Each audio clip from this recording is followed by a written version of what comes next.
All right. Welcome back to the Boys 161st Street, episode 171, not 161.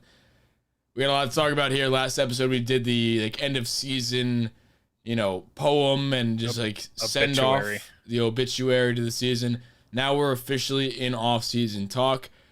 Don't worry, the off-season is a lot of fun. And to be very honest with you, this offseason is a big one for Yankees. It's almost like a turning point. Where are we going to go with this?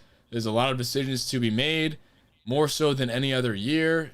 So I'm excited to open this up and start actually talking about it, because a lot of the time we talked about it, in the regular season, and we were like, oh, that's off-season talk. There are big decisions that are going to be made, and that was always off-season talk. But now it's off-season. So today you got Luke, Chandler, and Murph. Damon is about to actually embark on a bike ride from New York City with his brother to Montauk. And for those of you who don't know where that's just all you need to know is that's damn far, and it's going to take the whole weekend. So he won't be recording with us tonight, and he'll be here in spirit.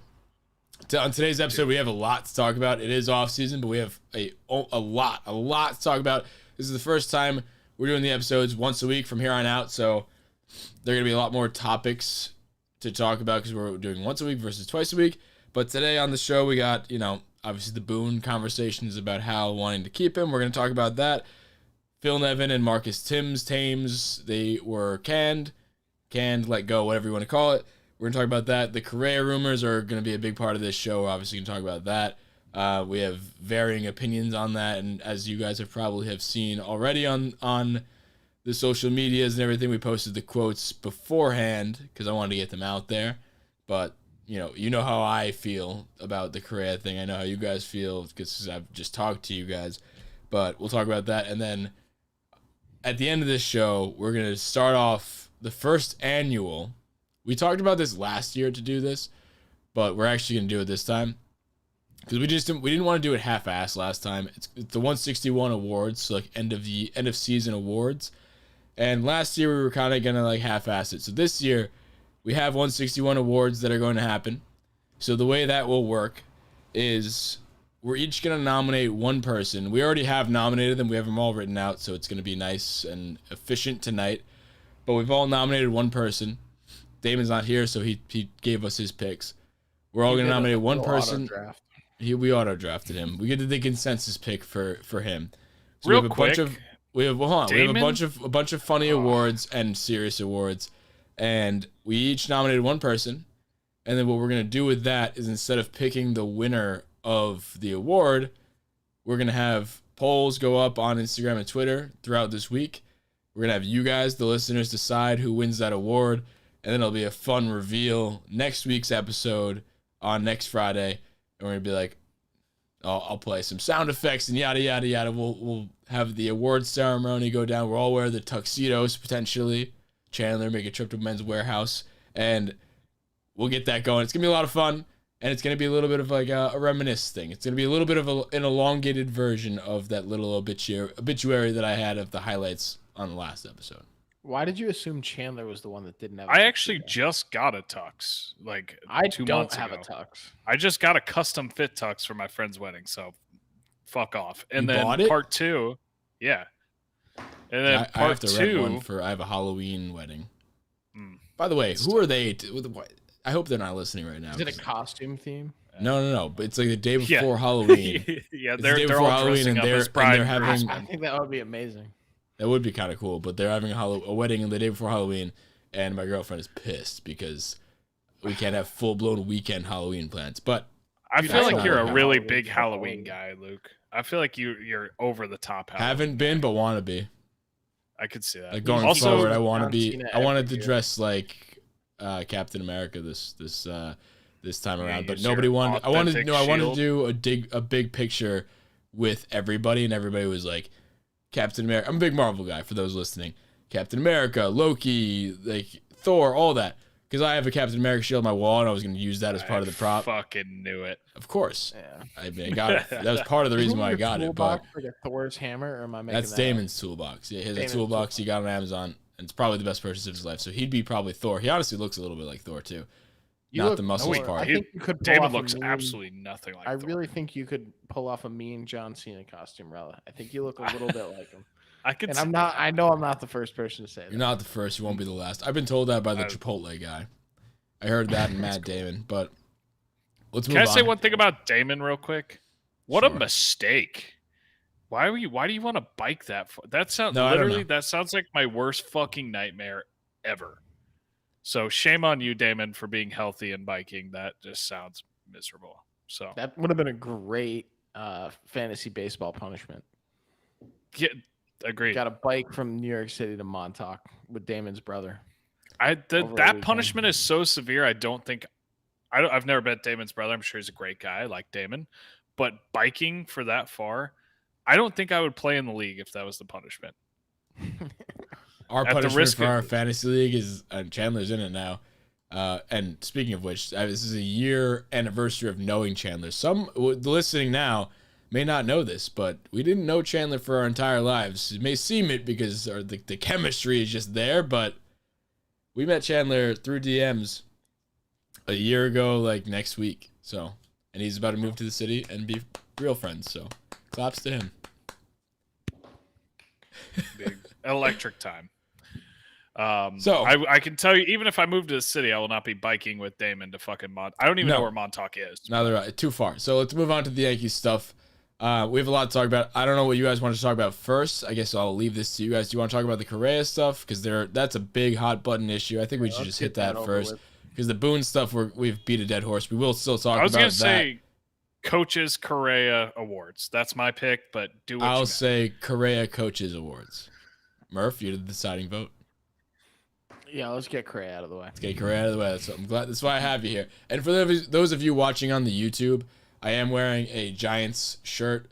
Don't get it twisted. I'm still a Yankees fan.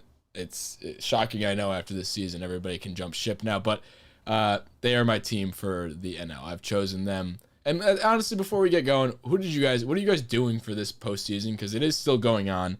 Currently, while we're recording this, it's Thursday night into Friday morning. It's late tonight. And the Giants are playing the Dodgers in Game 5.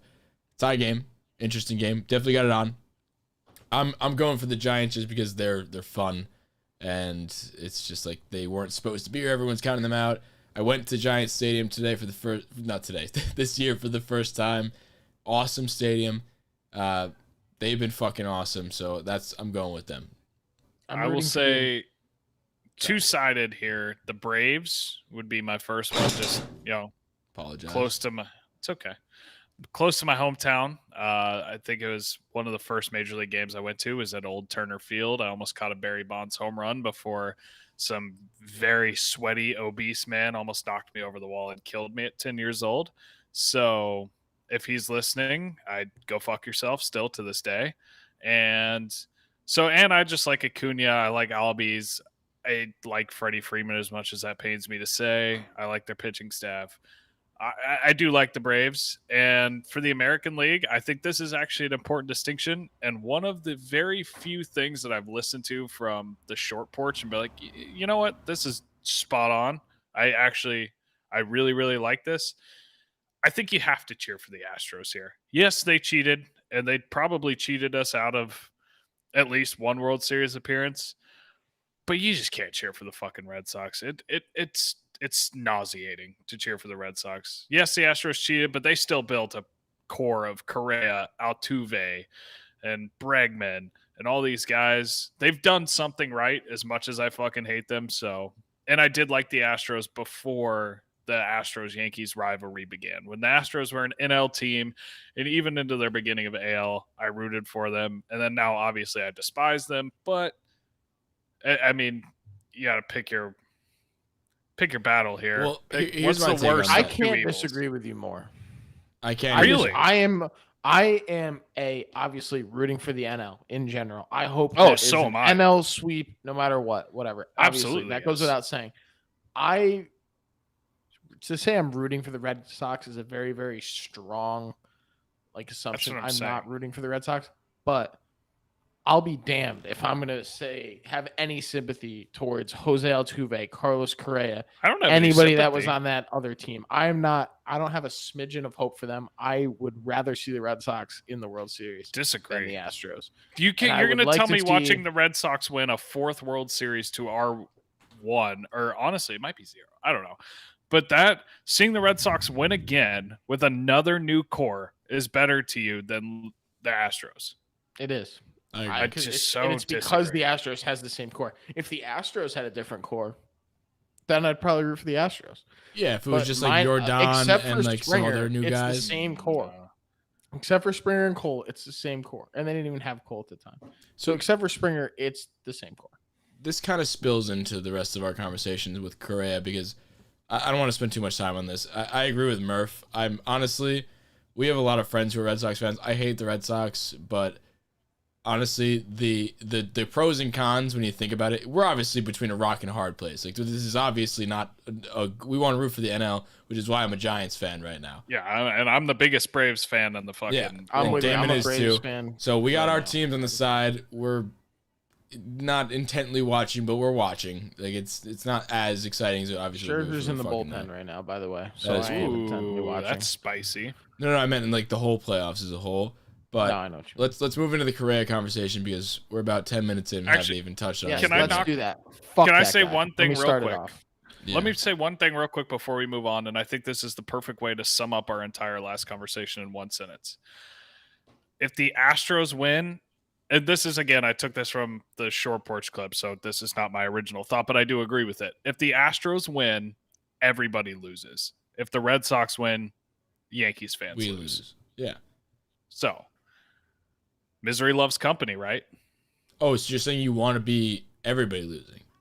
Yeah, exactly. Like, No, if but I think we're going to be that's a depressed huge either way, fuck you to everybody in fuck the league that. rather than just like I could take the one L rather than the whole world of baseball taking an L to but we them. already know the Astros are good without cheating. That That's was my the whole thing. point. And that's why let's get into the Correa conversation because everybody knew him and Altuve and all of them were awesome before they cheated. And then they cheated, which made it even worse because like you were already good. Why are you doing that? It'd be different if like the Tigers were cheating. They probably will now that they have AJ Hinch. Bad analogy. Maybe like whatever. Maybe the Mariners were cheating. That's why they were so good. I don't know. But let's get into the Correa conversation because personally, when a lot of people are talking about it, so it's obvious, and we're gonna get into a lot of the individual free agent conversations as the offseason goes on. This is the one that has obviously come up because he's doing well in the postseason. He's just a good player and he's very vocal and all that. The way I see it right now is that I would like to have Correa, and I've toyed with this back and forth. And I know you guys have different opinions, so I guess to play devil's advocate or not. Like I initially wanted to do it as devil's advocate. Like I want to just like say I'm gonna take Correa because I know you guys won't. We'll have a good conversation, but I'm starting to convince myself that I want Correa. At first, hell no, because he's an asshole. He's basically a villain. Like he cheated, all this, that, and the third. At the end of the day, he's probably the best player available. He's definitely not cheating right now. Like there's the spotlight's on him. Whether or not that's true, he's very goddamn good. I know you're making a face because you think Seager is the answer too, but you know, I'm just saying, I personally want him for the reasons that we've been talking about this whole season. As this team has no identity, they don't care, they don't show up, they don't act like they have any emotion or anything like that. Carlos Correa is everything that we don't have. He like whether good or for bad, it would. And I quoted this, and I put this on social media. Like every good Yankees team had villains. We took on A-Rod, who was fucking different, though. roided up. We took on Johnny Damon from the Red Sox and everything like that, and we welcomed him with open arms. He was fine, and like regardless, I'm just saying, right now the Yankees are being laughed at. I'd rather be hated because we took on this guy who is an asshole that we all hated because he was not on our team. I'd rather be hated than laughed at, and every single good Yankees team has had villains on it, and that's what I want. I want to be hated. Right now, we're being full blown laughed at. Like, we had a high payroll, and we were the World Series favorites, or AL favorites at least, to make the World Series, and we got bounced in the wild card and almost didn't make the wild card. So, one, you're gonna take one of the best available shortstops defensively and offensively, and in October. Two, he's a very, very, very polarizing figure on the team, and to be honest, the Astros rally around him because he is that polarizing guy. Who else there? Altuve doesn't fucking talk, and Correa is the guy who's outspoken. He eats that up, and that's how you know he would take the New York media, is because he literally like just soaks it all in. He uses it as fuel. And like, I'm just saying all this stuff because this is like all the reasons why we hated the Yankees this year. Like, everybody, like even Judge, who is the captain, and I love Judge, he just never would give us something that would almost. I want somebody that can fuel the fire against us from the rest of the league to be those villains again, because right now we're being laughed at, and that's all I'm saying. And I was talking to my friends who are Red Sox fans, and I was like, no, I don't want Correa. He's a dickhead. Like, he's probably the biggest cocksucker that exists. And he was like, yeah, because no one that plays for the Yankees are cocksuckers ever. Like, and I heard that, and I was like, okay, you're probably right. I say, maybe we need a cocksucker. We honestly don't have a villain like that. And he goes, Yankees are best when they're filled with dickheads, and the Red Sox are best when they're filled with goofy Dominicans. It's a tale as old as time. And that's just kind of how we need to go. Like, right now they got, Devers and everything they had. It's a tale as old as time. So I'll give the floor to you guys now, because I know you guys don't agree with me. I don't think I've ever heard such blasphemy. Okay. Like, I can't believe that you've just talked yourself into not just accepting Carlos Correa. Because if we go out and we sign Carlos Correa, sure, I'll probably talk myself in to liking the guy because he's on our team, and I don't want to actively hate somebody that's being good on the Yankees. So if that happens, power to you.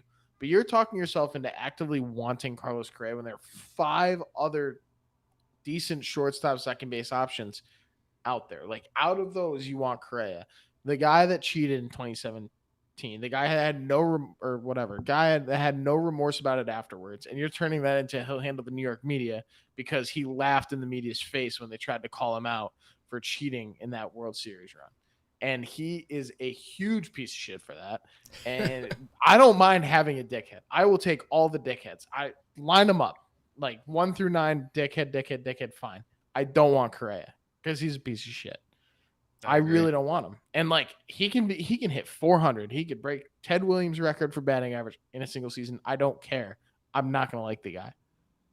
No, I'm with you. I'd rather have Seager. I'd rather pay Seager $20 million for 10 less home runs. I think they're probably I can actually like the guy. Here's the thing, though. I don't think Seager's a step down. I think Seager fits the team. I think Seager fits the team better. It's not even necessarily like, yes, Correa has been my least favorite player in baseball for probably since the year he got called up. Before all this shit and the cheating and him being a dick, I am a Carlos Correa hater through and through.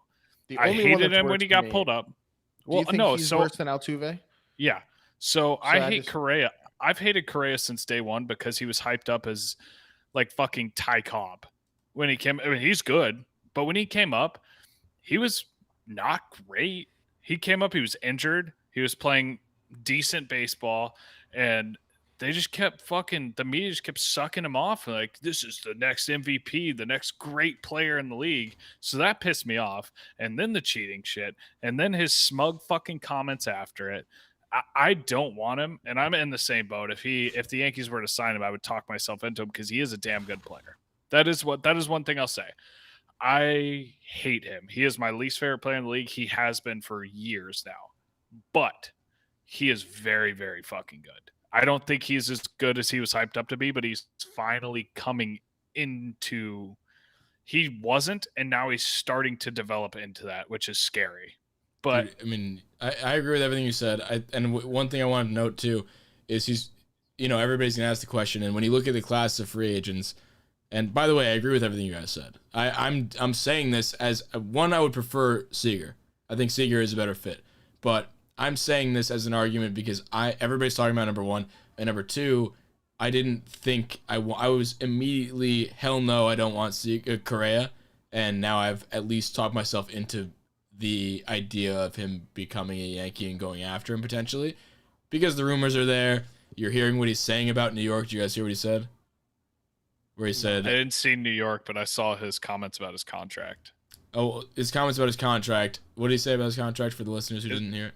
His contract, unless this is fake, I saw it from 2 or 3 different things. It was on Twitter, so take it however you may. But he said if the Astros weren't willing to meet my asking price in spring training, then how are they going to do it now? I've posted a 7+ WAR season and I'm doing this in the playoffs. And here's the thing too, and this is what my other friend was saying. I asked him, like, you really think he's going to be available? Do you think the Astros would let him go? And I think he is. He said they probably will let him go because it's his option almost at this point, because the Red Sox, like, he's going to want to get paid. Obviously, he's going to get paid a lot. He's a very damn good player. And the Astros have been pinching him on money because of his past injuries. So, like, he's been fucked by them for injuries. And he's I mean, dude, he's coming to a point where he's either going to get paid or he's going to take a hometown discount. This is his big contract that he's going to get. He's not going to get a bigger one than now. He's going to get $250 at least. Regardless, like, this is the time. This is the time where he's going to get his biggest contract. He's not going to take a hometown discount. He's going to get paid today. And that's only going to go up if he keeps playing well in the postseason. And if they win a World Series and he's a World Series MVP, like, yada, yada, yada. He's the heart and soul of that team. If they fucking keep going, he's only going to get paid more. And to the question of if he would leave, I think he would. And to the question of, dude, I don't know. I think that, keep in mind, too, that Bregman, if I'm not mistaken, was a shortstop at LSU. So he was. You have Bregman, who was a Gold Spikes finalist shortstop that you can slide over, and the Astros are loaded in middle infield and third base talent. I think it's more realistic that he goes to the Yankees than the Astros. Maybe not more realistic, but I don't think it's crazy to think he's going to leave. It doesn't really seem to me, just based off the media comments and stuff like that, unless it's all one big facade, one big smoke screen, I don't think it's that crazy that he ends up somewhere else. I've seen rumors of him to Detroit to meet up with AJ Hinch again. I've seen rumors of him wanting to play in New York. Well, he did say something about New York and being like, the pinstripes look good, but he didn't mention which shade of blue or something like that, because it could be Mets or Yankees, which is entirely possible. I think. Okay, if you say pinstripes in New York. Yeah, I'm just saying that's why he's playing the game. Like, I feel a big off season. This is very early, and I think we should move on after this. But I feel like he's the way it's shaping out and the way it seems to me is he's gonna have like a Trevor Bauer like off season. He's gonna play. He's gonna play the damn fucking. He's gonna play. He's not as obnoxious. He's not. He is quite as obnoxious. He's obnoxious in the media, but he doesn't have the YouTube channel, and his agent You're right. isn't. I think he'll be. He'll be a close second, though. I think it's going to be something along the lines. I think it's going to be dramatic and way overdrawn out. But I could see it something like, and I love Bryce Harper. I could see it being something like Bryce Harper. You know, his kind of spilled out in the media, dragged on to like February, and he's going to wait a long time. Stuff. Yeah. So like a Machado or something, but the one thing I'll say about it, actually really good. I agree. Yeah, he's a little bit of an asshole. Yeah. A little bit. The one thing I'll say, though, is there's all these Correa rumors and all these things swirling around throughout, well, our offseason, not theirs because they're good at baseball. But the one thing that remains consistent through all of them is all these rumors. The Astros aren't the team involved, right? Everything that we've read so far has been New York. It's been Detroit. It's been St. Louis. It's been the Angels. And I know that's also partially due to the media needing stories and needing covers and clicks and everything like that. But there has to be some smoke there, at least a little bit. I just don't think it's a slam dunk that he's an Astro. I don't think it's a slam dunk. Like Freddie Freeman to the Freddie Freeman to the Braves, slam dunk. I would be absolutely mind blown if he left the Braves. Carlos Correa, if he left the Astros, it would not surprise me one bit. That's all I'm saying. I mean, they've rubbed him the wrong way, and I think we've all said our piece. Obviously, I'm not going to be overly ecstatic. Don't hear what I'm not saying. It's like the reason I brought it up is to show you guys the way that I've changed from my initial viewpoint, which was what you guys said. It's like complete no, don't even entertain the question. I'm entertaining it now, and that's all I want to put it out there. Is I wouldn't be super fucking pissed and just like not accepting of it if he did become a Yankee, because he's a fucking awesome player, and I do like the idea of having a villain. That's it. If we're gonna overpay for a guy, which I mean, whoever's gonna pay for him is gonna overpay for him, and if we bring in Seager, we're gonna overpay for him. If we're gonna overpay for a guy, it might as well be somebody we like, not somebody that I absolutely despise. And for me, I hate Altuve more than I hate Correa. So my second least favorite player in baseball, I'd rather overpay for somebody. One last thing I want to bring up too before you go, Chandler, is that you just remind me of that. One piece we didn't address is, do you think, and a lot of people are talking about this as well, do you think he'll even be, like, let's say the Yankees do bring him in. Do you think the Yankees would accept him? Yeah, that's actually something I was going to ask. That's kind of like a 1B to that. I saw something, again, Twitter rumors, so take it with a grain of salt, but I saw something that Judge and Correa kind of patched things up in their relationship. I don't know how true that is, but if that's true, look, the bottom line is this: Correa's a damn good player, and the Yankees players aren't stupid. There's a few exceptions there, but for the most part, the Yankees players aren't stupid.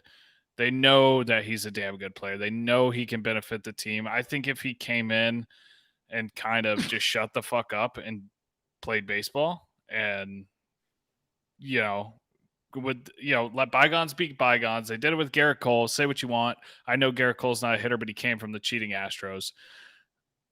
Let it all kind of play itself out. I think if he comes in, and the number one thing that determines whether or not they're going to accept him is if he performs. If he comes in and he puts his head down, he goes to work, and he performs, I think that goes a long way with this team. And again, I don't really want Correa, honestly. I think he's a fucking awesome shortstop. I think he's an awesome hitter.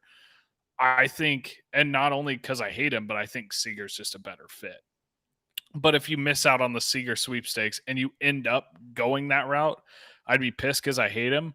But from a pure baseball perspective, I love it. And I think the players, they would be accepting after a little bit, as long as he did the right things when he got there. If he came in and acted like a total dipshit like he does now, I don't think he would be accepted well. I think it would cause tension, and I don't necessarily think it would set us back further, but because you're the Yankees, missing the playoffs right now to me seems inevitable if you don't change anything. So I don't think it would necessarily set us back further, but I think having him come in and act like the dickhead that he has been won't solve anything. I think we're just right back where we are. If he comes in that way, that's all I'm saying. If he comes in, changes his mindset, and is like, all right, I'm here to be a Yankee. I'm embracing the Yankee. I know I'm going to get some hate, and I'm going to go out here and do my thing. I'm going to play well. I'm going to keep my head down. I think the players embrace him, and I think the fans ultimately embrace him that way as well. It's going to take some time. Oh, it's going to take me 2 years at least. I despise him, and I'll probably still hate him, but every time he hits him, I'm championship. Yeah, no. As World Series, then I'm okay with it. As Luke likes to say, I'll be punching air when they sign him, but eventually, if he wins and he does and says the right things, I don't know that I'll accept him, but I'll get over it and I'll cheer for him. And here's the last thing I'll say on that is he's an asshole, but he would be our asshole. Like it sucks not having him on your team. No. But no, I know that. I know he rubbed us the wrong way in every other way, but I meant going forward, if he was just an asshole to the world, like you wouldn't care because he's on your team. Like if you picture him doing all those things, you wouldn't care as much. The cheating, yes, I'm not talking about the cheating, but the way he handled it, you'd be like, whatever, because he's on your team. And it's like, so that's the thing, is that the way that he handled it was worse for me. Yeah, no, I agree. I agree. I don't like Correa, but I was just to put a button on it. And I knew this was going to be a long conversation, so I didn't want to cut it short at all. But yeah, no, there are absolutely cons to it, but I was just addressing the potential pros to bring on Correa.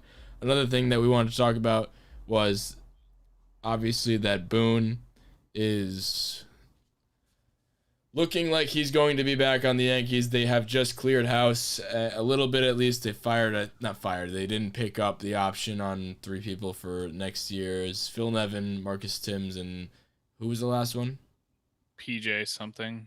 Some nonsense person. Basically, they're cleaning house. Everybody that isn't named Boone and Matt Blake, and Matt Blake is not going anywhere. Matt Blake was awesome. We're a big Matt Blake podcast, but I mean, we kind of felt like this was going to happen, and it's not set in stone yet. This is just rumors, and we don't know how true that is. Hal hasn't said anything, but Buster Olney and other people are saying, being quiet in this moment means things are to come. And then, if these are the things, they said that before, Nevin and Thames were fired. And I'm going to say fired for all intents and purposes. They were fired. They weren't re-signed, but, they were saying the silence means that things are to come. But you're also getting reports that say Hal's leaning towards retaining Boone for next year. I don't want to spend too much time on this because we've talked about it at length. We know, like what we said before, definition of insanity is running the same thing back and expecting different results. I don't think firing Nevin and Thames and whatever you want to call their names, I don't think that's going to change fucking anything. I think Andrew from Bronx Pinstripe said it best. Like, you fired the busboy and the waiter. Are you going to fire the cook for making bad food? Like, you're firing people that don't really matter that much. Like, yeah, we're pissed at Nevin for sending Judge home on that play. I think are you gonna say the whole season is on him? Are you gonna say that Thames or Tim's? I still don't know how to say. Are you I'm not his saying fault that because is the we whole... couldn't hit. No, the players can't fucking hit. He's a little bit to do with it, and that goes for Boone as well. Boone is not the biggest problem, and that was the biggest comment I saw on our posts when we said that the Chandler's quote where Boone was given the keys to a Ferrari, but he turned it into a Honda Accord. Accurate, but I made sure to put that in the caption that it's not all the blame on Boone. It's a lot on the players. It's a lot on Cashman for assembling this team. But there is blame on Boone because Boone has not been a good manager. If we had a good manager on top of all that, maybe we get a few extra wins. It's still not big, but, at the end of the day, it's the cook that Andrew was referring to was not Boone. It was Cashman. For those who couldn't read between those lines, it's like, Cashman's the cook. He built this team. Are they going to fire that guy for building the shit team, or are they going to fire all these pawns and patsies that are just as a result of the bad season because you won't fire the big guy behind it all? And I don't think they will. And I don't even think they will fire Boone. And that's where I sit right now. I sit at them as a 75% chance of bringing Boone back. To me, there's two ways to look at Boone, right? So you have either he's a puppet, 100% a puppet. Every move he's made is pre-calculated by Cashman, and that is an indictment on Cashman. If that's the case, Cashman is even more at fault. Regardless of that, Cashman is at fault for assembling. Yeah, you want to blame the players, okay, but who puts the players out there? Who pays the players? Who is the one that determines that these are the guys? That's Cashman. Cashman puts the team together. Instantly at fault.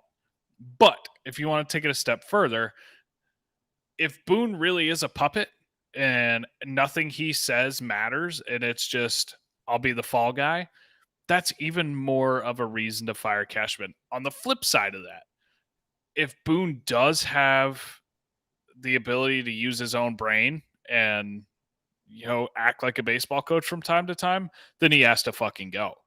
He has to go. If he's the one behind the bullpen decisions, and I'll refer back to this because it's a perfect synopsis of Aaron Boone as a manager, is that last series against the Rays where every game is a must win and the Rays are playing for nothing, and you bring in Michael King in an 8-2 game rather than a tie game, and you bring in Abreu in a tie game rather than an 8-2 game. That right there is the perfect Aaron Boone / analytics / Brian Cashman, whoever's running the show of what is being called out there from the bullpen, from the pinch hitting, all of the moves that are made in game, I personally don't think Boone has a lot of say in it. And on that note, I agree. People get upset and they're like, yeah, Boone's not the problem. And I agree. I don't think Boone is the whole problem. Cashman put this roster together. He put this shit bag together. But if Boone has the authority to make those decisions, which we'll never know because they'll always just give us the bullshit tailor-made answer. If he is the one who has the right and the say-so in that instance, he has to fucking go. If he doesn't, then sure, whatever. But in order to dig deeper there, either way, Boone has to go. Because you either lose your puppet that is attached to Brian Cashman, or you lose the guy who's making the dumbass decisions. So to me, even if Boone is an okay manager, again, we'll never know. I think he has to go regardless. And even if it's not necessarily his fault, there's no way he can redeem himself in the eyes of fans, in the eyes of the rest of the league, really. So, I don't know.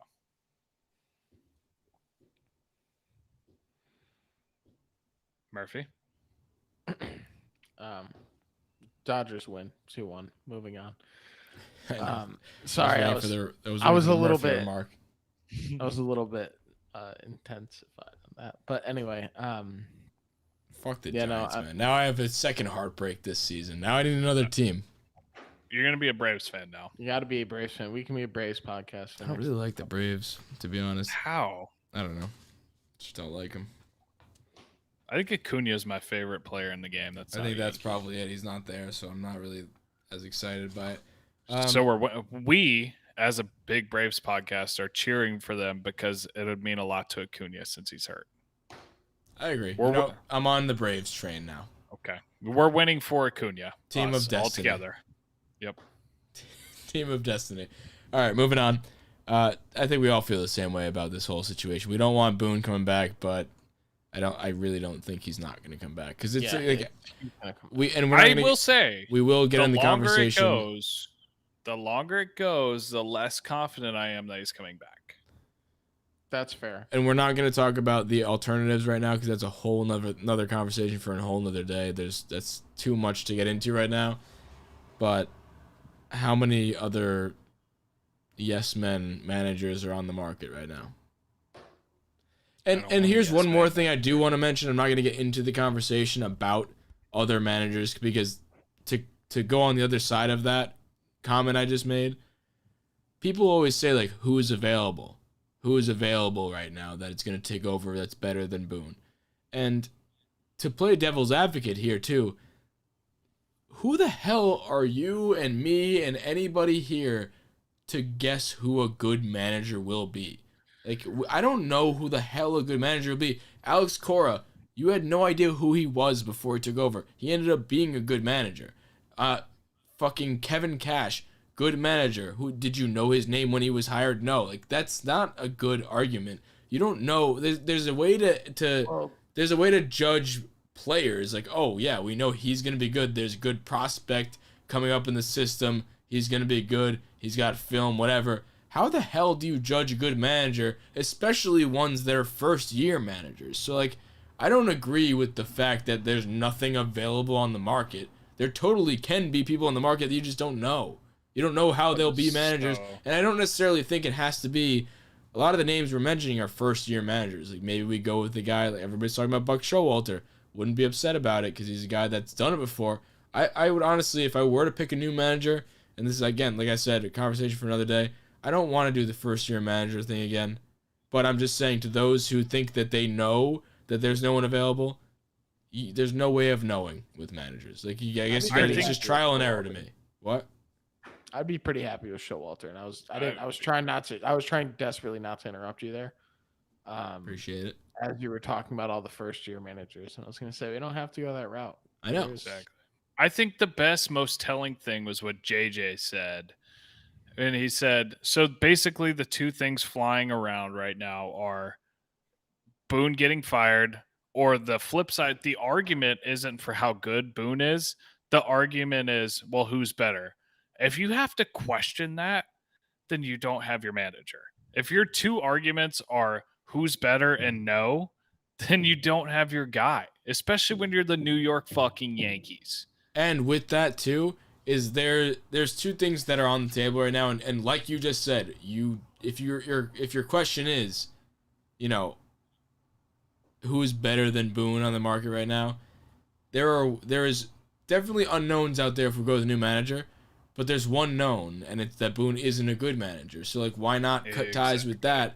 The only thing we do know is he can't manage a bullpen, he can't manage pinch hitting, he's a pawn, like he just does all the things the management tells him to do, which may not change with a new manager, and that may be why they don't want a new manager, is because he's a good pawn.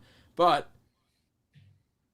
you never know who's a good manager, and that's just the way. Like we've said everything, we've said all of our piece on this, and we'll leave it up to the team because the decision will hopefully be made soon. Probably won't be though, and we'll talk about the potential options. See, here's the thing. We could talk about more options if they don't pick him up, because there's going to be a lot of time in between. So this is a conversation for another time. Let's move on. Tell me if this isn't the most accurate thing. They're going to wait until like January, drag it out. And then they're going to end up firing him, and then we're going to scramble for a manager and settle. Could happen, which is why I don't want to talk about it right now, because there's going to be plenty of opportunities to talk about this. And I feel like this is a very annoying conversation to me to continue to have, and I've had this conversation already a few times on this pod. So if you guys are down, I'm down to not talk about this until real developments are made, and that means until Boone is either fired or hired. And if he's fired, then we could talk about vacancies, because we all feel the same way. We all feel the same way. But I feel like we had to address it today, though, with all the like onslaught of coaching changes. This had to be addressed. Yeah. So, but I am definitely down to not mention it again until we have concrete news. Yeah, I think we say that, but it's going to be one of those things where we said we weren't going to mention Gary for the whole season, and then we mentioned. We didn't really though. Right. I shunned him. I feel like we're gonna mention. I brought him back up at the end because it's hard not to mention. Why are we going to not mention it? It's the biggest story of the offseason right now. We're not talking about who we're going to bring in so much as we are talking about. It'll probably be mentioned here and there. Now. I would prefer not to. But it's what we're gonna have to. For those listening, we're gonna do our damn best to not talk about it and beat a dead horse. But if it comes up, we're gonna talk about it. But we do have a lot of things planned for this offseason, so we will have a lot of things to fill. But I hope it's not the main topic conversation, but it probably will be. Moving on. Shall we get to the awards? Before we get to the awards, I wanted to bring up one funny thing that I did see. I don't know if anybody else saw this. It was on social media. Our friends of the Four Train Savages podcast, another Yankees podcast, good guys. They posted this thing about Pete Rose. I don't know if this is true. I hope it is, but it is true. Confirmed true. I listened to it. Yeah. Oh damn! I wish I had the audio queued up, but I'll read it out loud. Pete Rose is talking about like Gallo and just like the Yankees in general, and I just thought it was funny because he's like, that was the worst. He says bleeping, but fucking lineup they could have put on the field. Rose said to USA Today, Bob Nightingale, their 6, 7, 8, 9 hitters were all out men. They have Aaron Judge and Giancarlo Stanton to do something. If they didn't, all the pressure was on Gallo, and you saw how that worked out. Then he took the criticism of Gallo a step further. This is Pete Rose. He said, how does someone who didn't play every day strike out 213 times? Rose says, Ray Charles wouldn't strike out that much. I can't imagine striking out 213 times without killing myself. And I know Chandler has heard that before, but Murph hasn't, so I want Murph to have the opening comment on that. All right, here's the thing. He might be taking it a little too far, but he's not that wrong. Oh, he's dead on. I don't know, you would like to think that the Yankees could put together a lineup, but he's right. 6 through 9 were out, man. You had Judge and Stanton that you were relying on. DJ was sort of an afterthought. He hit for a decent average for most people, but not what he should have done. And then a lot did fall on Gallo, and he shouldn't have been in that spot, and he struck out a million times. There is nothing in that blurb that was wrong. No, it was Gallo was bad in New York. And again, I'm not going to, as a guy, I don't like to defend Cashman very much. I'll defend him on the Gallo trade because he was advertised as high on base, Gold Glove defense. We needed both of those. No double plays. Not to mention lefty home run. And he's a lefty bat. So I understand it, but he was a catastrophic failure. And you know what? I was actually talking to my friend about it the other day. Might get an award tonight. He might. Or nominated for an award. Stay tuned. But, well, just to put a bow on this Gallo conversation, I was talking to my friend about it the other day. And he brought up a good point that I didn't even think about. He's like, when scouts are looking at this and people are looking at this and you acquire Gallo and there's all the fireworks behind it and everything, do people not realize? And again, I missed this too. I was just so wrapped up and excited that we made a move.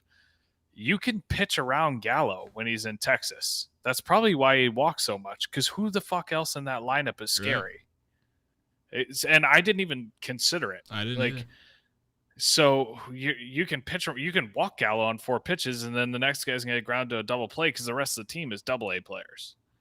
So his numbers are probably a little inflated, and then you bring him to the Yankees where if you walk Gallo, you have people that can hit fucking bombs, or you can just go after Gallo, the high strikeout guy, and see what happens. And once in a blue moon, he'll hit a bomb, but you can't pitch around Gallo as much in New York as you can on the Texas Rangers. And that, I was like, fuck. I didn't even think about that, but that does not bode well for the future.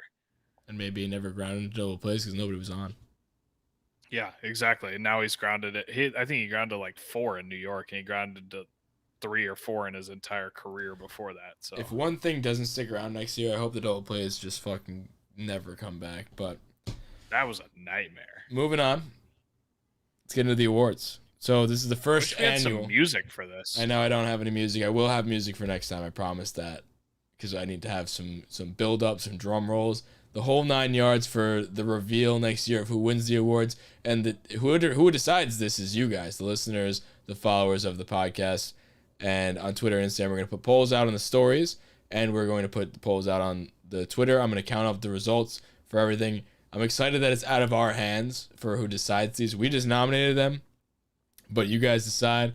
So it'll be, and I'll look at the results, but you guys, I don't want you guys to check the accounts so you don't see anything. So you guys will be just as shocked on next Friday's episode when we do reveal this. So what we did, we have a lot of awards that we want to get to that basically round out what happened this year. And we each nominated one person per award. And we're going to give our pitch as to, a short pitch as to why that person deserves the award. And there's some funny ones, some serious ones, and then a few that are about us and our takes this year. And we're going to go through them, and we're going to post them, and we'll see what you guys think. And I think it'll be a lot of fun. It's the first annual, and I think this will be a fun thing going forward every year on the podcast. I'm going to save this for next year on my computer so we can check out and be fun to look back. And this time next year when we do this episode, it'll be fun to mention, who won that award last year and so forth. So without further ado, the first one, and the rules for this is, like I said, we're each nominating one person per award tonight. Damon's not here, so we have his picks separately. We're going to put the polls in the story, and we're going to announce the winners. A player can win multiple awards. It's obviously a player can be up for multiple different ones. So if they win multiple awards, and one thing that I did want to throw in there also is that I wanted to, whoever wins the most awards and comes away with the most hardware at the end of next week, we call him Mr. 161, and he is just going to be our designated favorite player next year, whether he's on the team or not, and whatever. And it'd be more fun if he was on the team, and let's say, Nestor Cortez comes away with Mr. 161 and he wins the most awards at the end of the night. No matter what he does next season, he could be the worst goddamn player in the world. We can never speak bad about him no matter what. If there's a time we would criticize him, we just move on. He's just I've got our a problem guy. with that. What? I also have a problem with that. Okay. I have a couple. So a lot of these awards are not exactly positive. So why are that doesn't we matter. basing our favorite player? Okay. Come home with the hardware. That's nothing. There's no bad PR. I'm still gonna talk bad about people next year, even if they win. That's the most other awards. thing. I mean, we make a living off talking bad about If people. somebody on this list, we'll just call him Player X. If he comes out next year, let's call him Gary for fun. If player Gary, did you mean Heaney or Gary?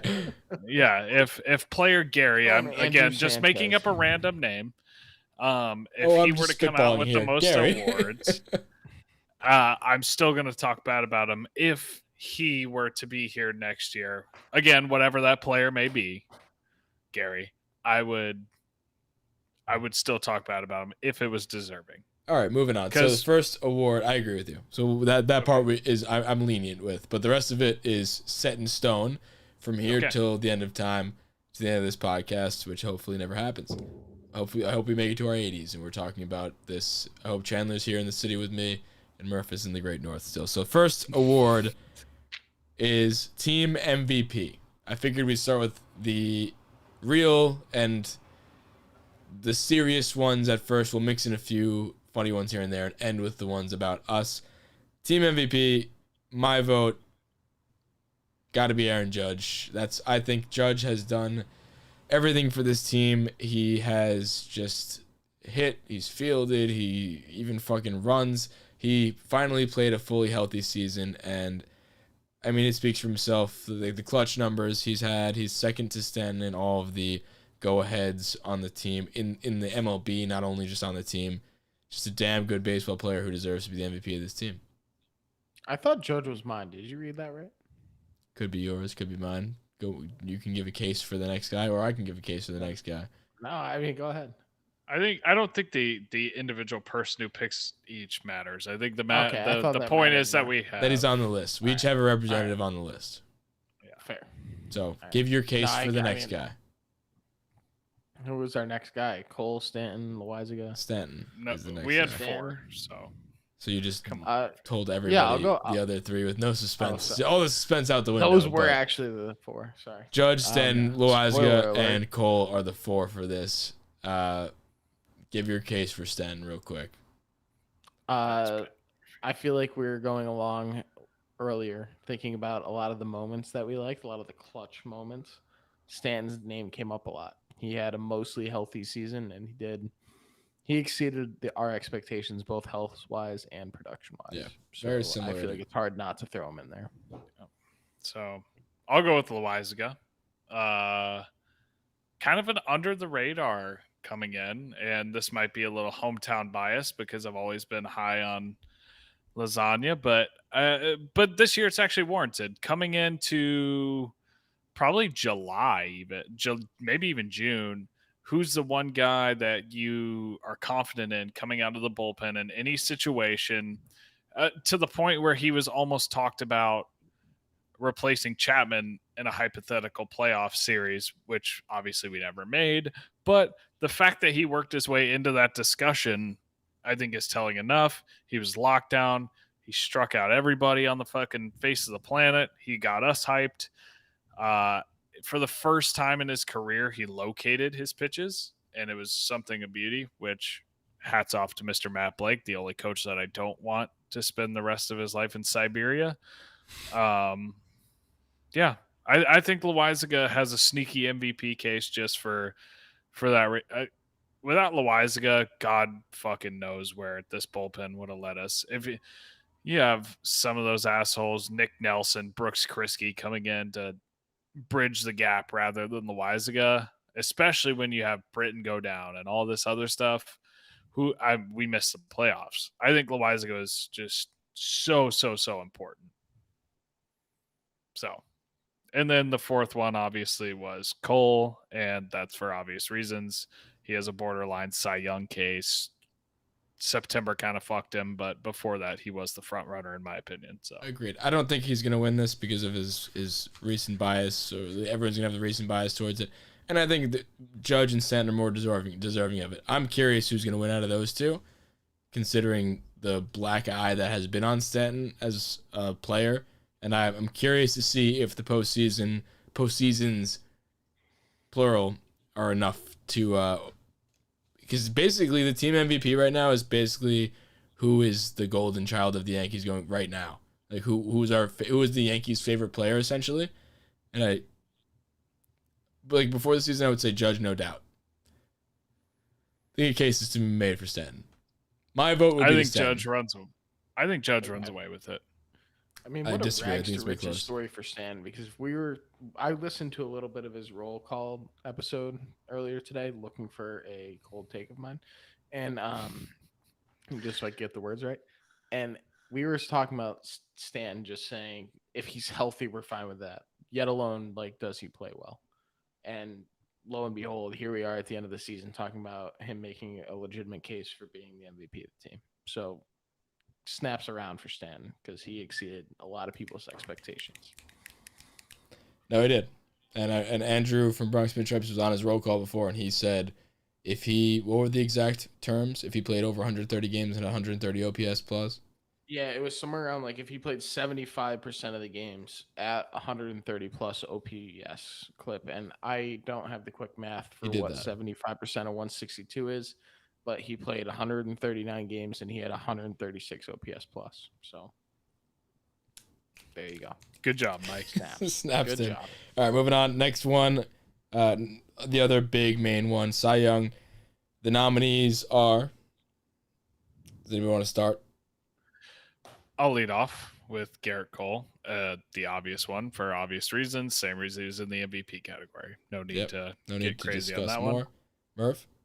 Another exceeding expectations guy, and for the same reasons we mentioned earlier, Jonathan Loáisiga led the bullpen in WAR and was the staple of the bullpen. Mentioned him for the MVP. Obviously, if you're in the MVP conversation, you're going to be in the Cy Young conversation as well if you're a pitcher. So the remaining two that I'll mention are Jordan Montgomery is absolutely in this conversation. He was so consistent all year.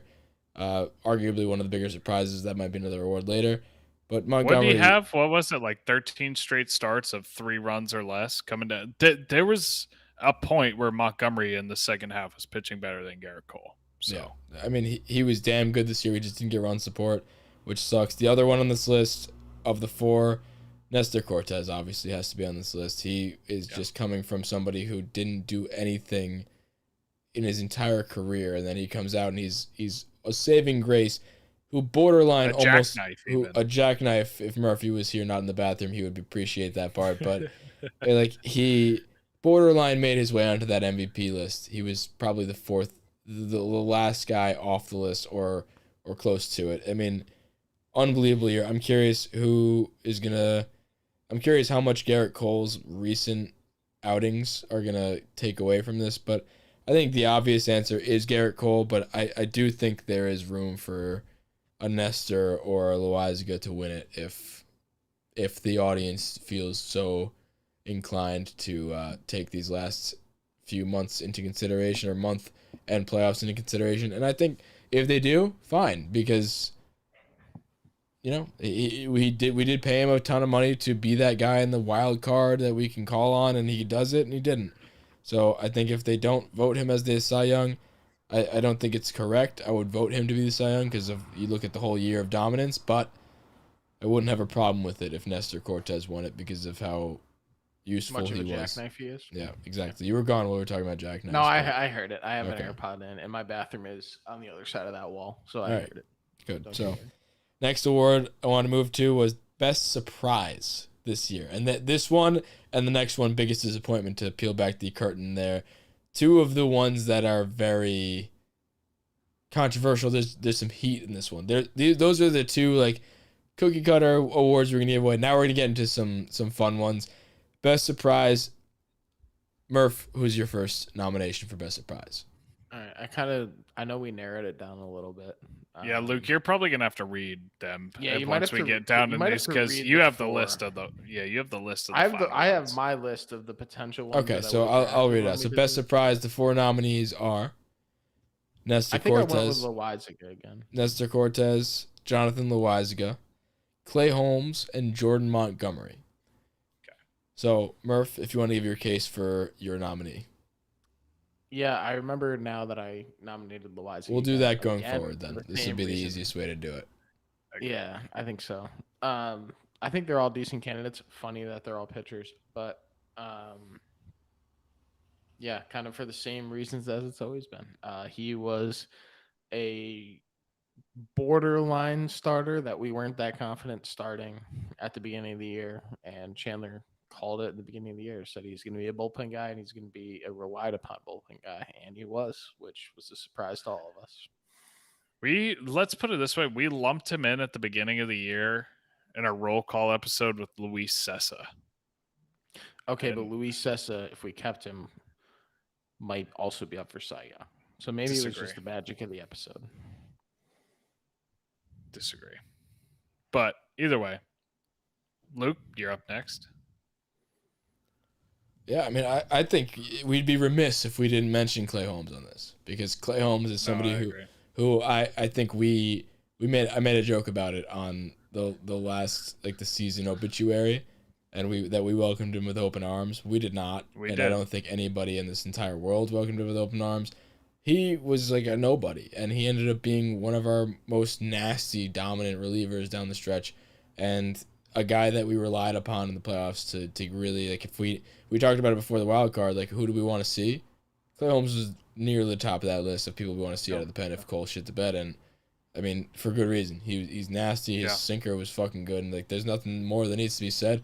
If you watch this season, you saw it. I mean, that is by definition a surprise. So I think that Cole shit the bed, and Clay put his nuts on the table for us and got us out of that inning. If we got our ass handed to us in that wild card game, don't get me wrong, but if Clay Holmes doesn't come in and mop up Cole's shit show, it could have been uglier quicker.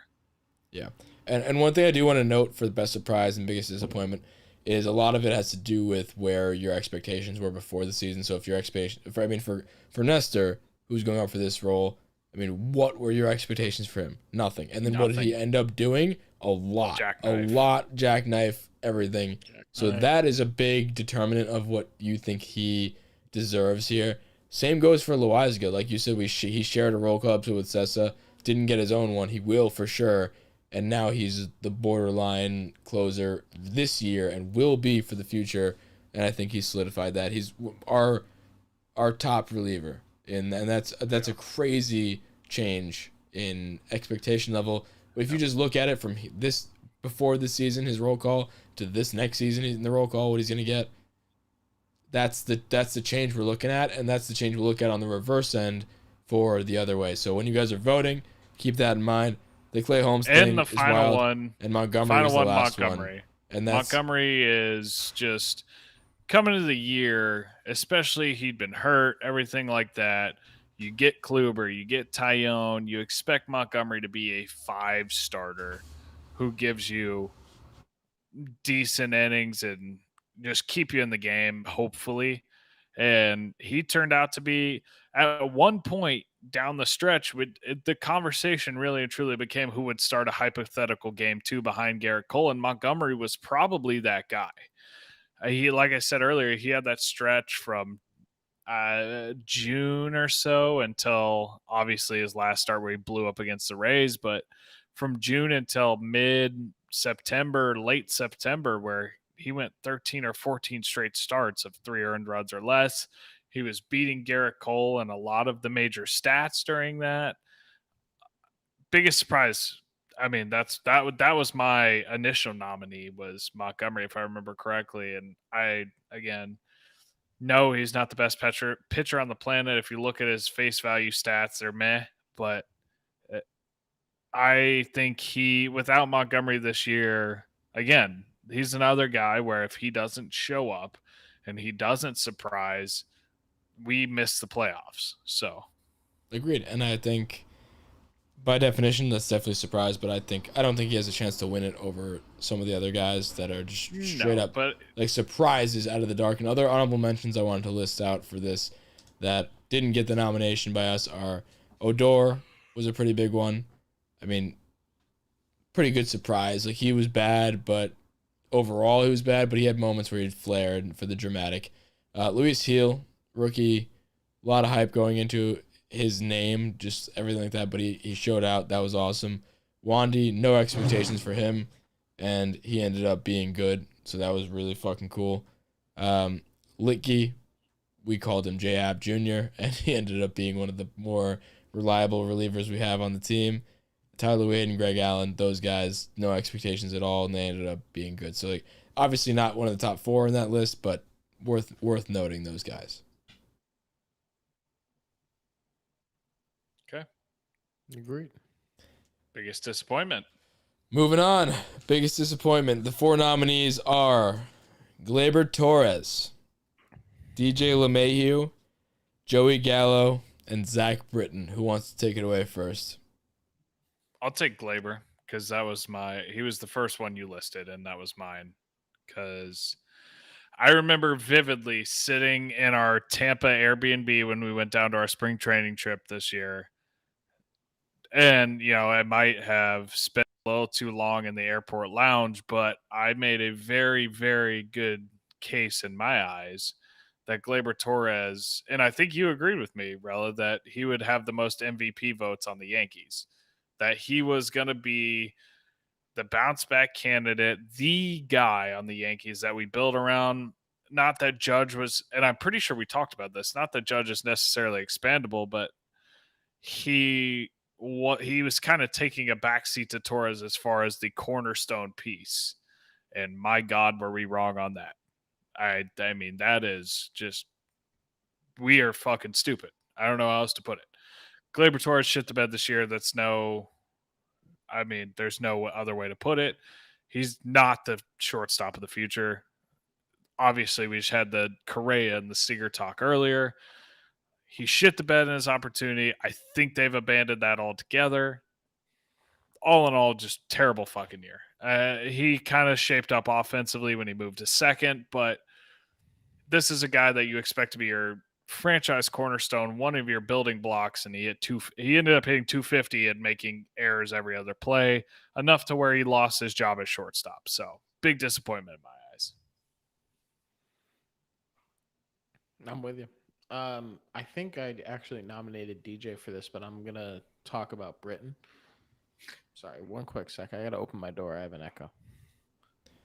I'm with you. I mean, I'll take on DJ right now. DJ, when you think about expectations and then you go to what he ended up doing, I mean, he's coming into this season being top 4 in MVP voting 2 years in a row. And that's just, like, to put up the numbers you put up this year, very average numbers, that's horrible. That is, by definition, disappointment. So my vote would be to DJ. And, yeah, Gleyber was very disappointing. I bought a ton of his rookie cards this year. I was on the camp that he could have that next step forward and be a potential MVP candidate. I said that he would be up there in MVP votes on the Yankees. When you look back at it right now and you'd be like, okay, who would get the most votes? I thought he would get some. Did I think that would happen? No. And I'm very disappointed by that. I think DJ is more so disappointing because we're not voting on him to take a leap like we were with Gleyber. We were hoping that Gleyber would take a leap. DJ, we knew, was a top 4 MVP 2 years in a row. And then he ended up being, I mean, he's the heart and soul of this team. He just got the contract. Very disappointing. I think if he doesn't win this award for biggest disappointment, I'll be disappointed because this is the answer, I think.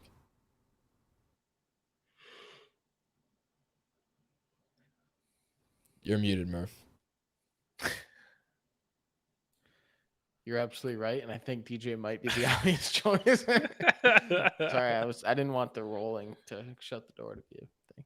But either way, the reason I want to talk about Britton is because I think DJ is a little obvious, and I think Britton slides under the radar because of how well he was replaced when he was hurt, and how well the bullpen performed as a whole compared to the rest of the Yankees. And he pitched in 20 games this year, and he significantly underperformed.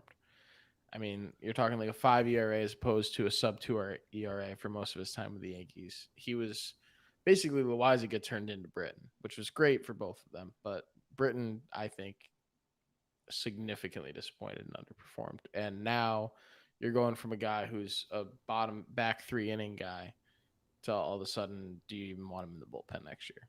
He won't be there next year. And that's a pretty big slide. Zach Britton's time as a Yankee is up. And to me, I before we got on here and we were discussing the candidates, I actually very, very aggressively disagreed with Britton. I had no expectations for him. He was coming off elbow surgery.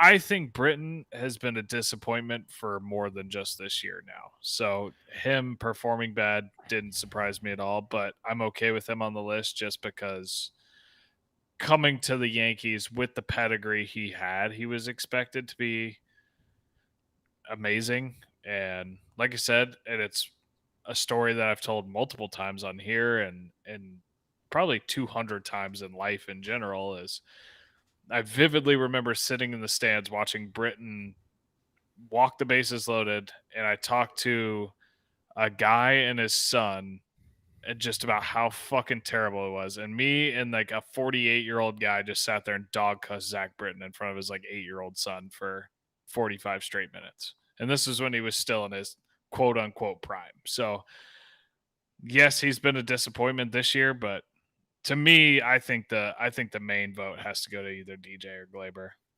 But Yeah, I do agree with him being on the list. Yep, and Gallo's on the list too because that was disappointing in general. Obvious. Next one was one of the bigger ones that we wanted to get to. This is gonna be a bloodbath. This is gonna be an absolute dogfight for who wins this award. It's not somebody who wants to win this award, but this is gonna be the Sunmeister. And the Sunmeister, or Mayor of the Sun, however you want to put it. For those of you just tuning in for the first time, I don't know why you would be in a season review episode right now, but for those tuning in for the first time, a big theme this year was sending people to the sun. So of the people that were sent to the sun, that we actually created the Mayor of the Sun at first. It was for Jay Bruce. He created this position, but people have taken it over since then, and we are gonna let the people decide. And this person will forever live in infamy on the 2021 Yankees season.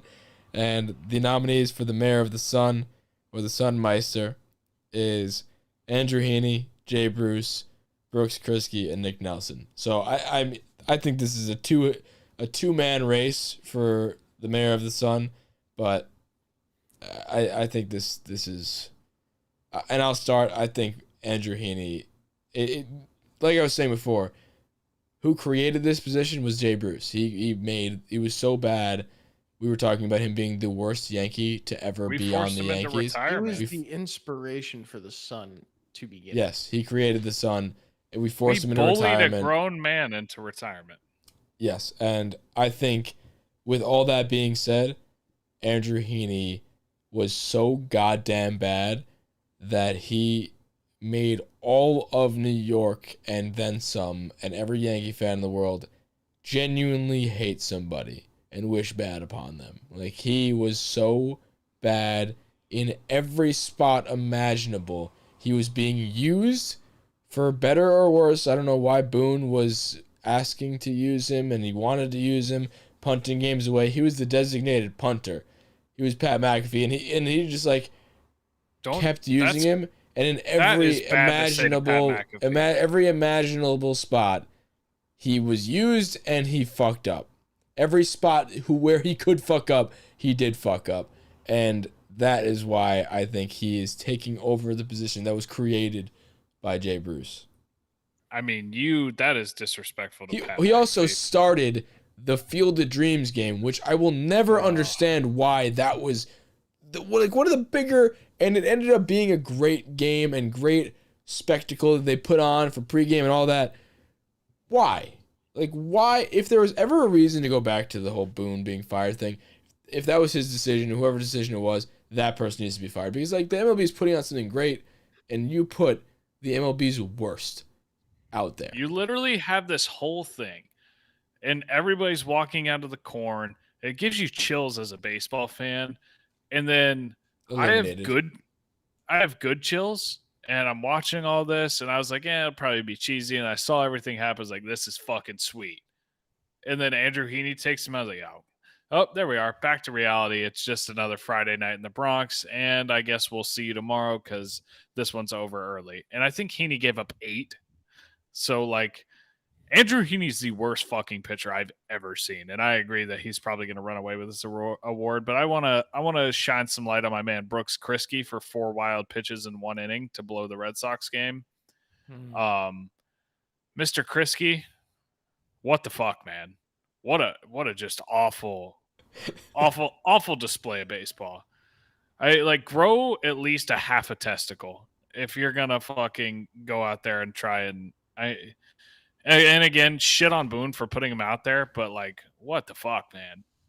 Be better than that. He's on here for obvious reasons. Brooks Krisky's fucking atrocious. And then he came in later, his first appearance back to the Blue Jays, and gave up I think he gave up a 2-run shot to Simeon and a grand slam without recording it out. And they're like, oh, well, there he is. There's fucking Brooks Kriske, the batting practice pitcher, comes in and gets rocked, and hence why he's in Sunmeister territory. So, agreed. Moving on to the next one. This one is called the Brinks Truck Award. And this is going to go to our number 1 free agent that we want to go after this offseason. We talked about it a little bit with the Correa stuff.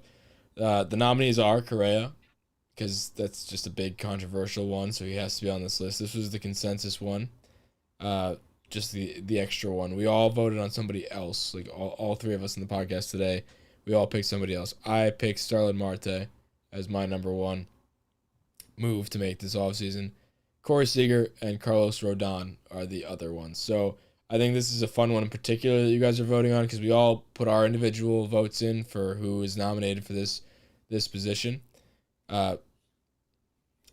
Whoever you guys vote on that wins this, we are going to we as a podcast are going to ride with you guys, because we nominated 4 that we would like on this team, whether it be the Correa thing, whatever. And I would be shocked if he did win this, because there are better options available. On the other 3 that we just listed are better than Correa to sign, and they make more sense. But whoever you guys vote on, we as a podcast are going to ride with, and we're gonna push for and speak it out into existence, and just like Darren O'Day, make it happen. You can also write in Trevor Story instead of Correa if you want to. You could. I'd rather see him than Correa. Agreed. I think we needed to put him on there just to have, because. No, I agree. So, Murphy, take us away with Corey Seager, will you?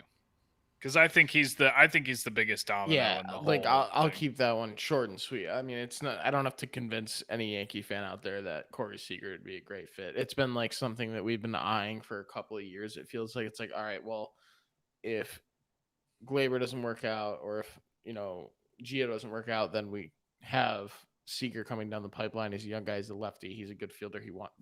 His connection to New York has been there for a little while. And I feel like he's a pretty obvious choice. As career 131 OPS plus, and he also has 1 season out of 7 with a strikeout percentage above 20%. So that's what we need. And he is a gap-to-gap guy rather than a just fucking dead pull power hitter. So, Mr. Corey Seager, if you're listening to this after you clinched, I know that all great Dodgers want to listen to the boys of 161st Street to celebrate. Please come home to New York, and I will love you and buy you a jersey. Or buy a jersey of you. I'm buying a Seager jersey day 1 if he signs. I might buy one even if he doesn't. I TBD. He is 5 right now. It's not retired. Really? Well, yeah. All right. I think I've talked about this a bunch. Starlin Marte. I think it's obvious why we need it. Hicks is not an existent person. We need a center fielder. It's pretty fucking obvious. Judge has been playing with the center field, moving there. Sorry, it's late while we're recording this. Yeah. Judge has been playing in center field. He's been fine. It's been great. But I don't think that he's the long-term solution. I think Marte is more than just. That's why I was after him in the trade deadline episodes we were talking about. I wanted Starlin Marte to be that guy, and he could have been just not only for that plug-in spot but also for the future. And that's why the same holds true to be why I want him now, is because I think he is that center fielder of the future. He hits for average. He hits for power if he needs to. He steals bases. He stole 47 bases this year. We desperately need speed. This team's been better when we had speed. I mean, he checks every box. He plays damn good defense. He could move right into that leadoff spot if DJ doesn't want to be that guy anymore. It just makes a ton of sense. And yeah. So I agree. Chandler seems to be having some technical difficulties, but if we want to talk about Rodon, yeah, I mean Rodon's the best pitcher available on the market right now. He's he's clearly done it very well, and I mean we need pitching. We need pitching depth behind Garrett Cole. So is he the only All-Star that's gonna be a free agent? I do believe he is. Pitchers wise. Yeah, I do think so. His ERA plus was a 183. That is bananas. Yeah, that's bananas. He's gonna get Cy Young votes as well. Moving on to the next one, moment of the year. This is a fun one to when you look back and reminisce on the whole thing. Like I said in the obituary situation, I mean we had so many moments that honestly were fun when you look back on it. Some weren't fun and some were definitely a lot of fun. One that Damon wanted to put out there was that Stanton grand slam go ahead versus Boston at the end of the year. And me and him were both in Supply House, the bar next to us. And that was so much goddamn fun just watching that. So that's one for me. And with a lot of these ones, it's like you remember where you were in that moment. And I remember where the fuck I was for that. And that holds true for the rest of these as well. But that one definitely needs to be on there. Another moment of the year. Stanton's, a lot of these, the trend is Stanton as well. And Stanton's home run go ahead in the Field of Dreams game. That was what Murphy said. That was a fantastic time, too. That was Judge and Stanton. Both played a role in that, but Stanton's was the one that went ahead. Obviously, Britton blew it at the end, but that was a phenomenal, isolated moment. The Kluber no-hitter has to make it on this list. I think that's obvious if he doesn't make it on that list. There was two.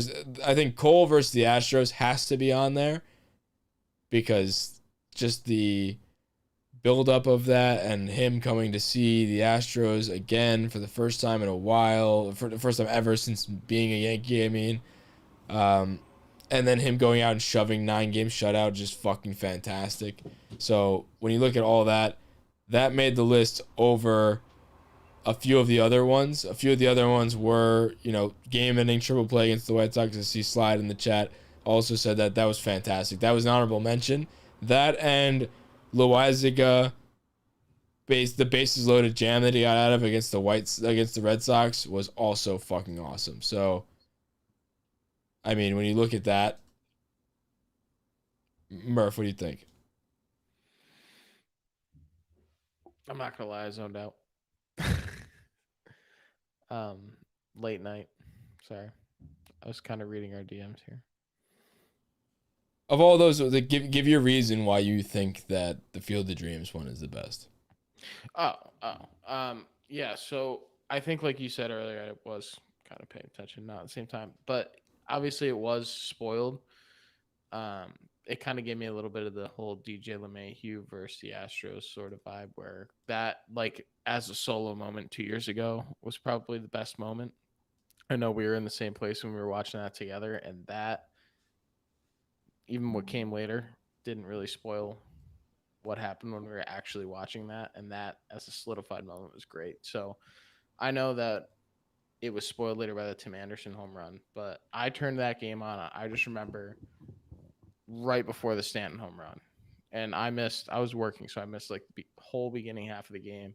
Turned it on, saw the Stanton home run. It was electric, and I mean, it carried a little bit of momentum until obviously Britton blew it up.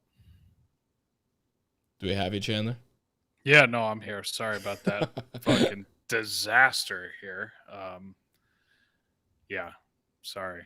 All right, so what were you? Obviously, it's the moment of the year.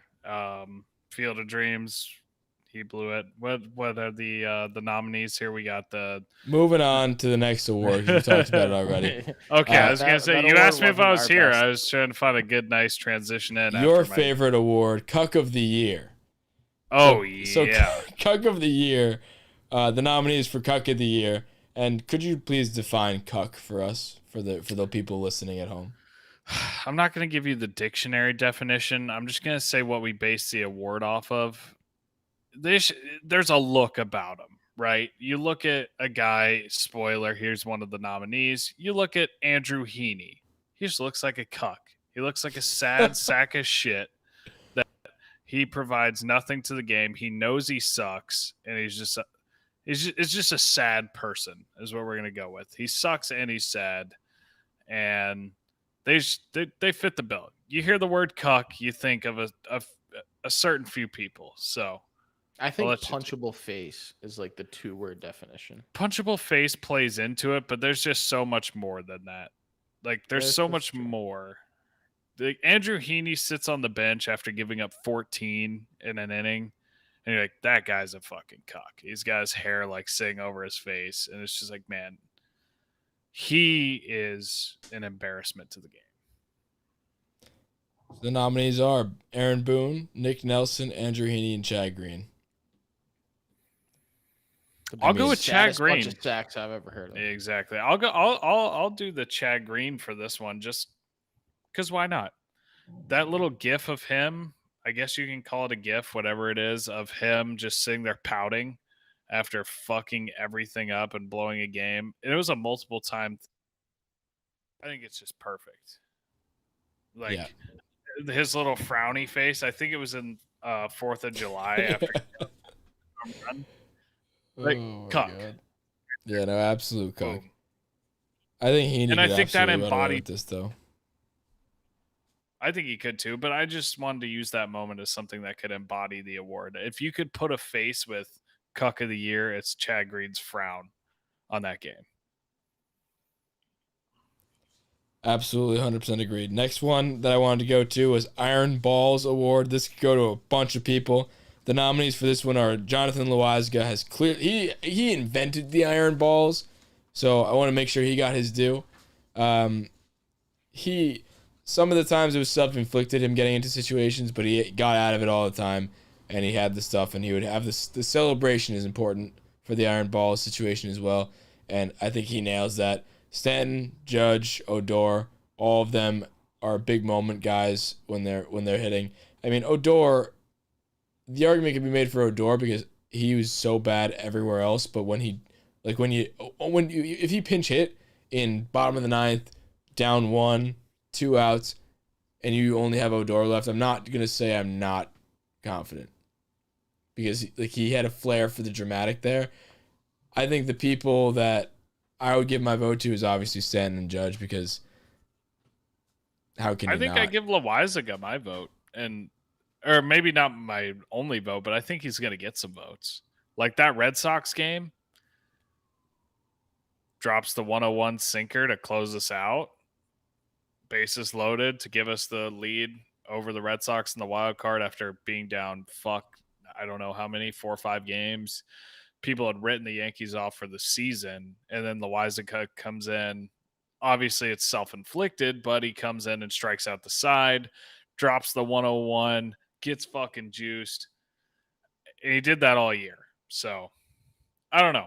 I think he might get some sneaky votes. Murph?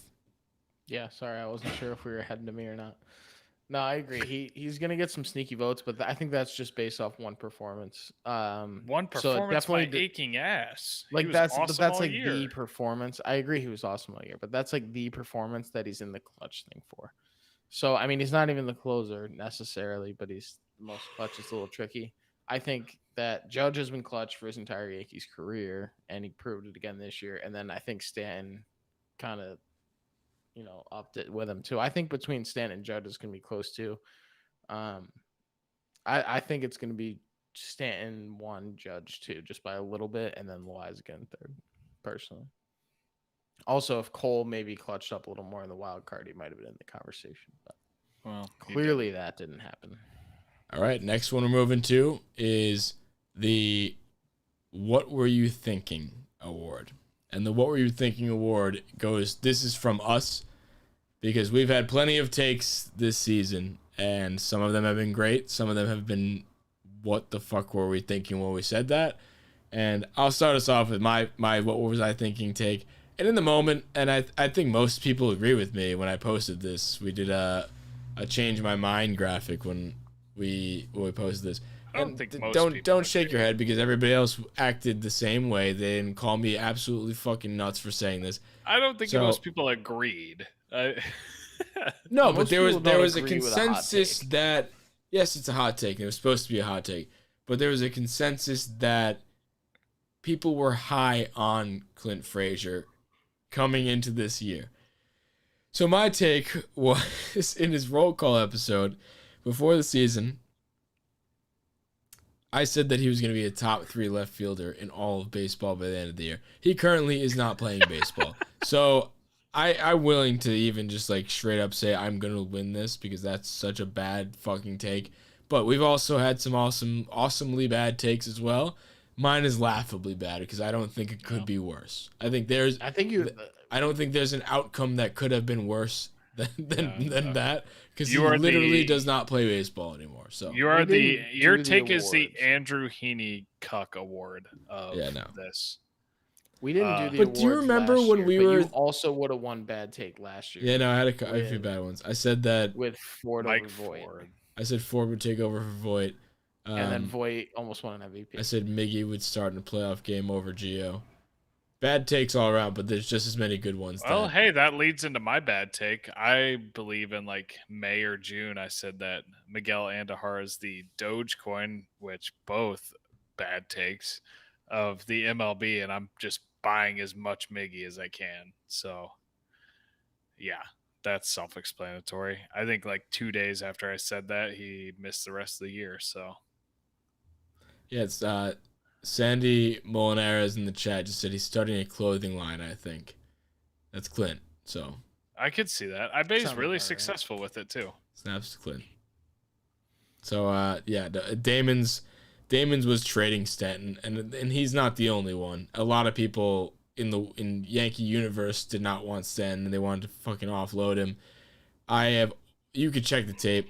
That is one thing I've stood firm on. I want Stanton. I thought he was great. Chandler was with me. I don't know where you were on that, Murph, but I mean, Stanton was a damn good player. He always was. Chandler was on the board of like tendering your expectations for him and not thinking he's going to be that MVP caliber player that we expected him to come in to be. He's a damn good player. Get used to it. That's what he is. And then he ended up going back to being that MVP caliber player. So, maybe we have to tender our expectations again going into this next year when we're talking about his roll call. That's a different conversation for a different time. But the take still stands as being fucking horrific. And he's not alone here either. A lot of people want to get rid of Stanton. I'm ready for Murphy's take. It's a pretty sour take. My take was, I believe it was also, or no, I'm sorry, it was part of the Kluber episode of Roll Call. It was the A+ offseason. Yeah, I essentially graded our offseason as A+ because we re-signed DJ, brought in a 35-year-old relic, brought in a Tyone who was just broken before we even got him, and for some reason I called that A+. And we also waited until the last minute to do all of this. So basically what happened was within the same week, we re-signed DJ and we signed Corey Kluber. And then my response to that was I made the analogy that Cashman just put off his term paper until the last day and then somehow scrounged together an A. And I might have been right about the first part, but I was not right about the second part. I don't think you were correct. Far Considering from the an A. offseason was Dietrich, Jay Bruce, TJ, Brett Gardner, and Darren O'Day. So yeah, he did scrounge it together last minute. Yeah, but it wasn't. It was like a C- paper, if that. So moving on to the take of the year. This is the creme de la creme of this podcast. The 161 take of the year. Chandler has had one that's been locked in since the beginning of his tenure with this podcast. He came on and came out guns blazing, telling us that he thought that Loizaga is being groomed as closer. This is coming at a time where we didn't have full confidence in Chapman, but we kind of laughed at him. It was like, because Loizaga. No, this was during Chapman's dominant stretch in April that I said this. It was when Loizaga came out hot too. And you guys were like, yeah, rounding thirds, I think Loizaga will be good. And I was like, I'm going to take it a step further. I remember this conversation vividly. I said, I'm going to take it one step further, and I'm going to say that Loizaga is going to be groomed to be the next closer of the Yankees. And you guys laughed in my face. So as a Loizaga guy, like I was a Loizaga guy for a different reason. I thought he was going to end up being a starter, and I still laughed in your face. Like I had high hopes for Loizaga, but I still laughed in your face. I remember that. Yeah, it was fucked up. It's a good take. It wasn't. It was right. Aged like a fine wine. So I don't know what other ones we have there. Damon doesn't have any. We can get my shitty one out of the way. Damon's got none. I scraped like the very top of the barrel on the takes. I didn't have a lot of time for this, but I said the first thing that I said during our episode about the lefty bench bats of Ford, Dietrich, and Jay Bruce is that I would love to see none of them scrape the MLB. And I don't think Dietrich ever made it. Or did he make it up in the beginning? No, he didn't. No. I don't think he did. We forced Jay Bruce into retirement when he came up, and we sold Mike Ford to the Rays for like a tub of orange slices, and that's it. Big. So, I mean, it wasn't a take of the year great take, but it wasn't wrong. And mine was the crazy in the moment take where I was like, is being bad good? Because we posted this clip twice now. It's like just when I was trying to explain to everybody that I think being bad in the first half of the year was a good thing because we would buy more assets than we would have otherwise if we were just good the whole way. And then when our players that were supposed to be good ended up playing to their potential, plus the new players that we got, we were a better team come playoff time. Obviously, they didn't pan out, but I do think that take still makes sense. And I think that takes the cake for take of the year. And I think that is incredibly biased. I think the Loizaga one has to. I think that's my favorite. I'm gonna go with the Loizaga for now. Rella, I think you're onto something, but I think it still needs some time to develop a little bit. I think that's more like how much time is there to develop. I think it's done. I think as things developed more, my take became less true because we didn't win. But I was just saying because now that we have Gallo and Rizzo, which we would not have had otherwise, I think we would have been even worse off in the playoffs if we didn't have those guys as bad as Gallo was down the stretch. I mean, well, so that's what I meant is that like we bought them now, so like, well, Rizzo may not be a Yankee, Rizzo's so we don't even know. So I guess it's tricky. So last award we're gonna hit is the Silver Fox Award, and this is last but not least. This is an award that is very important for a team, and RIP to the Giants. The Giants are a very good team. They're a very silver foxy team. They have a bunch of old guys. The minimum age requirement to qualify for this award is 35 years of age. 34. Excuse me. And this is just important. Getting that scrappy veteran on the team who's going to have a low contract. There for team morale. Jackie Moon of sorts. Got it going on. So that's a very important part of the team. The nominees are Brett Gardner, Darren O'Day, Corey Kluber, Lucas Licky. If I may, about Brett Gardner. Please, Murphy. We all bash him. How about this? I have never bashed Brett Gardner. We bashed it. We all bashed him. Fuck you. I did not. It's not bashing. It's I was true. defending him. Anyway, what if next year we want Boone gone anyway? We bring in player coach. He's not going to be manager. I actually saw a few comments about that. Brett Gardner was going to be the manager of the Yankees, and I was player, like, coach, what are owner. You talking about? Guess who the last person to do that was? Jackie Moon.